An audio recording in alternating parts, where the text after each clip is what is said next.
কি অবস্থা বাপু? কিছু কিছু ব্রিলিয়ান্ট স্টুডেন্ট আছে, বুঝছেন? কিছু কিছু ব্রিলিয়ান্ট স্টুডেন্ট আছে, কিছু কিছু মানুষ আছে, এরা পড়ালেখা করে না। এদের পড়ালেখার প্রতি কোনো মনোযোগ নাই।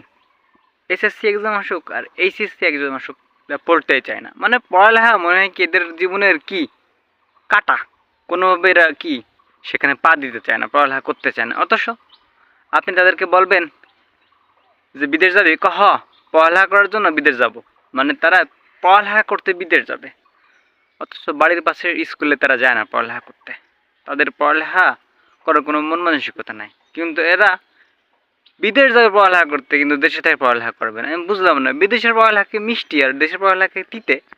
মানে এদের ব্যাখ্যা তো এরকম আসে যে বিদেশের পড়ালেখা প্রচুর মিষ্টি আর দেশের পড়ালেখা তিতে।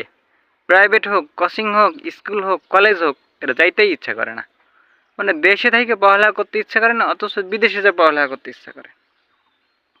আর ইদানিং আমার হচ্ছে কি যে রাত্রেবেলা ঘুম আসে না। হ্যাঁ, রাত মানে কেন 2টা 3টা ঘুমই আসে না, কিন্তু সকালবেলা হলে ঘুম আসে। এটা কি বিদেশে যাওয়ার লক্ষণ? মানে ওই যে ইউরোপ আমেরিকার মানুষজন করে কি, ওরা সারা রাত ঘুমায় না, সারা রাত মৌজ মাস্তি করে। হ্যাঁ, হয়তো কেউ চাকরি বাকরি যারা করে রেস্টুরেন্টে, তারা তো সারা রাত রেস্টুরেন্ট থাকে আর কি করে, সকালবেলা ফজরের সময় ঘুমায়, ওই সারাদিন ধরে ঘুমায়, আবার সন্ধ্যার সময় ওইটা ডিউটিতে যায়। এটাও কি বিদেশে যাওয়ার লক্ষণ? কিছু তো বুঝতেছি না। আমারও মনে হয় এরকম হয়েছে যে দেশে আমার ভালো লাগতেছে না, আমার বিদেশে যাই ঘুমাইতে হবে। হ্যাঁ, দেশে থাকতে আমার ঘুম হচ্ছে না।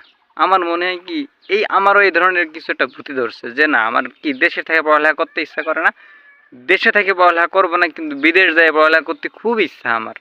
প্রচুর ইচ্ছা। এরকম হয়েছে মনে হয় ওই সকল মানুষের মতো, যে দেশে থেকে পড়ালেখা করতে ইচ্ছা করে না, বিদেশে যায় পড়ালেখা করতে ইচ্ছা করে।